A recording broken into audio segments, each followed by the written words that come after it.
Riley, Talbot Davis. Topic one. Topic one today, Cart, is a new segment I like to call Sleepers and Nappers. And what I mean by that is I want you to give me three players in the Big Ten who were completely slept on. I want guys who we never mention on this channel, maybe some guys who I have not even heard of, or if I have, I'm not familiar with their game. Give me your three from the Big Ten, then I'm going to give you three from the ACC. Ooh, okay. Three guys who you're just like, hey, we're not talking about this player. They're not getting really any love. Maybe it's a freshman, maybe it's a transfer, maybe it's a returner, but you could see them becoming a factor for their team at some point this season. All right, this is a good one. So there's two players that I could honestly take from the same team. I don't know if I want to do that though. I feel like I should only pick one from a certain team. I feel like you can't have two from the same team, right? If you really want to, if your heart so desires, I will allow it. But yeah, let's try to broaden the horizons a little bit and get three different teams. Okay, so first one that comes to mind for me is Devin Royal for Ohio State Buckeyes. I thought that one, he made an extreme jump last season where he was really, really good. And that was while having Sean Stewart and Aaron Bradshaw stinking up the front court with him. I think he's a more natural four. Hoping and that willing that he'll get to play that this year, play the four next to Tilly, the transfer that's coming in from Santa Clara. He's a exceptional rebounder. He uses his size really, really well. He improved his shooting a little bit. He's just a monster, and like I compared him when Michigan State was going to get him to like a Raymar Morgan type player who played at Michigan State for some really good teams. I think Devin Royal is not being talked about enough, obviously, given some other things that are coming in for Ohio State. Thornton's back, Mobley's back, but Royal being back and in that front court, not blocked by other players and playing, I think what his true position is. He's an underrated sleeper for me. I like that shout a lot. I think Ohio State's a really fascinating case to me, just when you look at Bruce Thornton and yeah, you mentioned Tilly already. I think there's a level that he can get to where he was pretty good at Santa Clara WCC. I'm really curious to see if he can elevate his game a little bit to be maybe a more quality starter than people are expecting. And also, I know you're a Mobley guy too, aren't you? I am a Mobley guy, yes. Yeah, so having both those guys in the backcourt, yeah, there's a lot of intriguing pieces there. It's just can Diebler put it all together? Very true. All right, do you want me to do all three, or do you want to Yeah, go back and forth? let's go ahead and get all three. Okay, second. Ooh, second, I'm gonna go KJ Wyndham for Northwestern. So I was really high on him coming into Northwestern. He ended up playing towards the end of the season, given that there were some injuries on the team with Braunharzer missing out.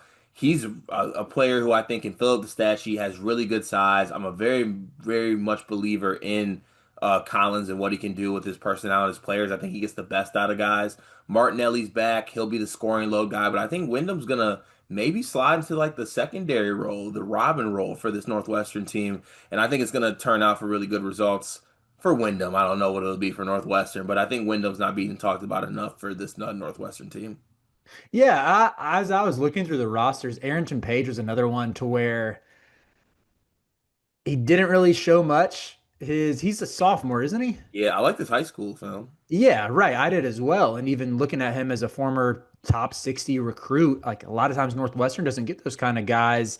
And I think he's got really good hands. He runs the floor well, really fluid athlete to where maybe there's something that's unlocked with him there. So honestly, I'm not super tapped into KJ Wyndham, but I'll have to look him up after this. But do you have a third one? I do have a third one, and for my third one, I'm gonna pick. I kind of picked maybe some bottom meddling teams. For me, and this might not fly, but I still think he should be talked about more.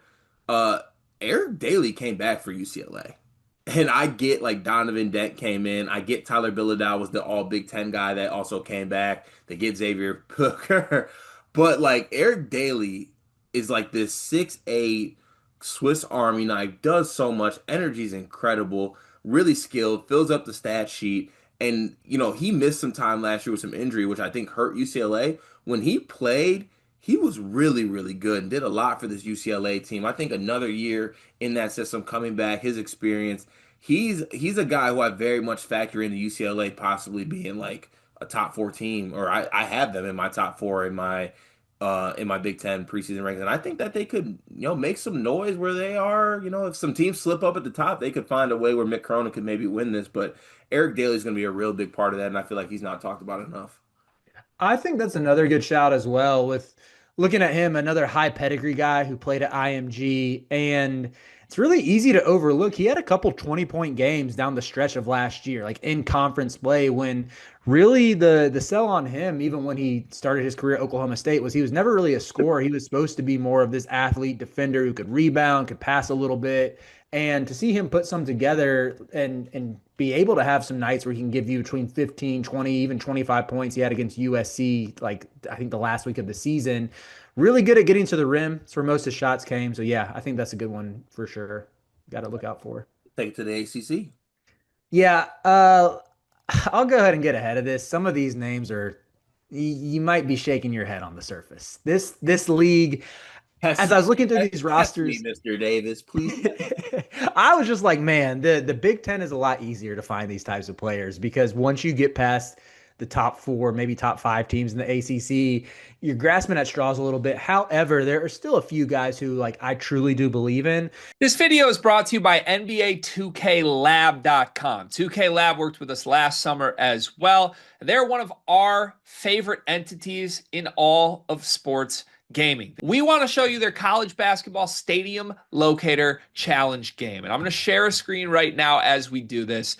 South Carolina, bang. Oh, Ooh, okay, that's pretty good. Next, North Carolina. Why are we only getting the Carolinas? please Bang. lock in. St. John's, that's New New York. York. Bang. Where's New Jersey? We're on fire. Colorado.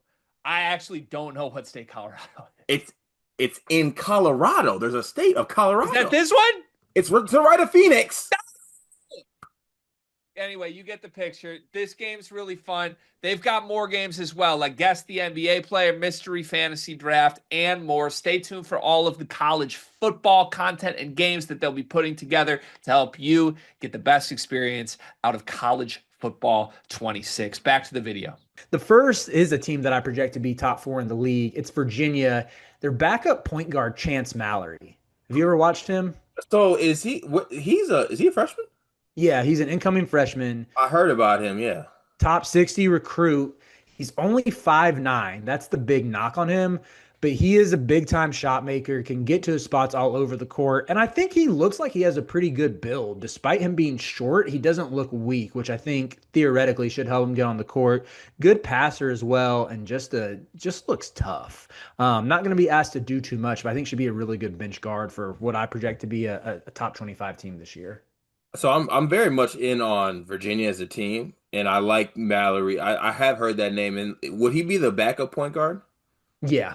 Okay, so like okay, a table setter possibly with that second. Okay, I like that pick. I'm good with a Virginia player pick honestly because I'm very much in on Virginia this season. Yeah. Shout to my Who's.